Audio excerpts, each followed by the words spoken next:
What they didn't expect was for Manchester City and Real Madrid to be so poor in the tournament so far. They weren't meant to be here. Trust me, this new system was not designed for the likes of Real Madrid and Manchester City to be scrapping around, hopefully getting into the next round. We're taking a look at the odds here. Liverpool, the favorites. Not a surprise. What strikes you as the biggest surprise here, Jimmy? Well, I would say probably Inter Milan at plus 1,200. Yeah, I would agree with you. We were at that final together in Istanbul. They outplayed City in that final. They have a lot of the same core players. They only gave up one goal in the group stages. So they're doing it on both sides of the ball. Yeah. They're starting to fire on the attacking side. That is really good value for Inter. Yesterday, by the way, they were plus 1,400. Now they're plus 1,200. So just keep in mind that you might want to get in on Inter now if you're interested in that. City also moved from plus 900 to plus 750. So odds are starting to readjust here a little bit, but everything else looks aligned. Real Madrid are actually a little bit higher. They're down to plus 550. They're playing Man City. Only one can go through, obviously. So they got through. That was all that was important for Real Madrid and Manchester City. They got through the knockout rounds as opposed to in the top 8, but they got through, and that's all that matters. So obviously these are adjusting. PSG, if they play like they have been playing, this kid loves the action. If we're looking at value, just keep those bottom two in mind. Obviously, the top teams have been excellent. Ooh, thank God you didn't play poker and you played soccer instead. Why don't we bring in our CBS sports football correspondent, one of my favorite people, Geoff Shreeves, everybody. Geoff, Manchester City, they make it through by the skin of their teeth. Are the vibes changing for Manchester City, or is it still squeaky bum time, a little skittish? I'm not convinced. Come on, let's be honest. They scraped through, didn't they? They went behind. They made heavy weather of it. But I think they are at the moment. I think they're in the middle of a transition period. They've got new players coming in, and they're playing in a different way. They're playing in a different style. So we saw a little bit of it the other night as well. But again, as you say, they only got in by their fingernails. They gave their fans a fright. They went behind. I mean, Kovacic is of all people to get you back into the game. But I think they're in this point in the season, and of course they've got Arsenal at the weekend in the Premier League. They are a critical juncture right now. And I think the next 3 to 4 weeks will define their season, where they're going to be. Can they turn this around that quickly? We know the form has been disastrous.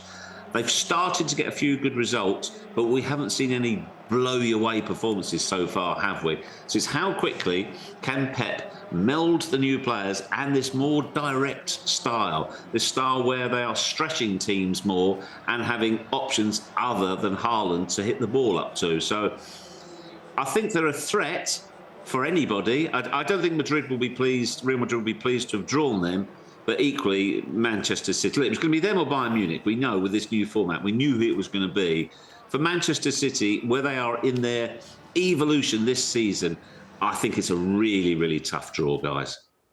Now, Geoff, let's talk about the new format, because I think it was built to not have a matchup this sexy, as it were, so early in the knockout rounds. Too much spice too early. Too much spice. We're not even in the round of 16 yet. We're still in the playoff to get into the round of 16. Entree ain't even get here yet. Now, I'm a big fan of having two big clubs face off each other over two legs, because I really get to see a little bit more of the tactics and getting to play in front of your home fans instead of a one-off in a neutral site. But do you like this new format and what it's shown so far? I just kind of want to get your thoughts on that.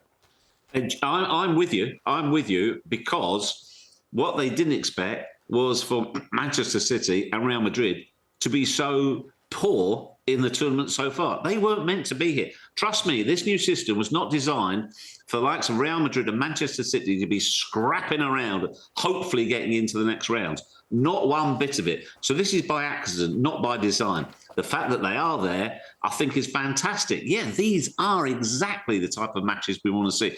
We want to see games that mean something, don't we? And they would have expected those two teams to have been avoiding this stage. They would expect them to be in the top 8. So I think cautiously, yeah, I do like, because Jimmy, say both Real Madrid and Manchester City had been in the top half, in the top part of the group where they didn't have to play this qualifying round. You wouldn't have been overly surprised, would you? Definitely not. No, definitely not. No. Right. Yeah. So I think that's what makes this knockout stage interesting. I think Brest PSG It's a really interesting tie. I mean, they finished on 13 points. I don't think, I mean, they're a million miles from each other as clubs, but that could be a really interesting matchup. Yeah. A really interesting one. Nice legal. A lot of the legal clubs are doing incredibly well. Even the ones that aren't named PSG, which I don't think is the way we all would have had it patched out. Let's talk a little bit about Liverpool. We won't find out who their competition is just yet, but talk to me about whether you think Liverpool is really in the driver's seat in this competition, or whether that's maybe the form might change. Not only are they in the driver's seat in this competition, they are in the driver's seat in every competition. They've got cruise control on, they're reading a newspaper, they have a cigar, and they're not even looking in the rear view mirror. They are. I just pictured your dream European vacation there, Geoff. It is outstanding what they've done so far this season. The fact he was able to rest so many players in midweek. I kind of felt it, I don't know. I mean, it's as though they got the new style of the competition better than anybody else. They got their work done early because there wasn't jeopardy in the early rounds, but you weren't aware of that jeopardy until it came to the latter stages. So they've done a fantastic job, and I'm going to be absolutely. I mean, this weekend when they face Bournemouth, that is a huge game because Bournemouth are the great disruptors, as I call them. But right now, Liverpool looks simply imperious. They look marvellous, a Rolls Royce of a machine. Yeah, it's been nice to see the transition from Jurgen Klopp to Arne Slot. I think he has really managed that quite well. Seamless, Jimmy, seamless. They should write a book about it because Jimmy, do you not think it's different, the football? That. Jimmy, do you not think that the football is different, though? They play it a different way. It's not pedal to the metal. It's not hammer. It's a different style He's of also football. getting more out of the players that were already there. I think there's a nice balance of when to go and when to stay, which he had to do because some of his players, most notably Mo Salah, just can't run the same way, can't close. Yeah. And you want him to save his energy to actually when he has the ball, not when he doesn't.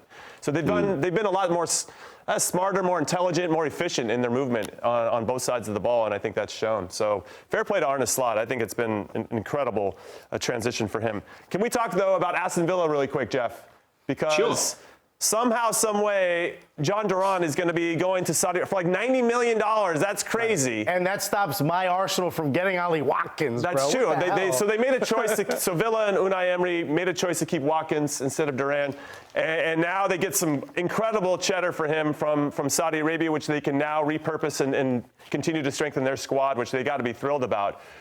But what do you think about that move overall? Because it does weaken Villa in the short term in terms of trying to either fill that role or other players are going to have to step up, maybe Morgan Rogers like he did yesterday. Just your thoughts about the Villa situation overall.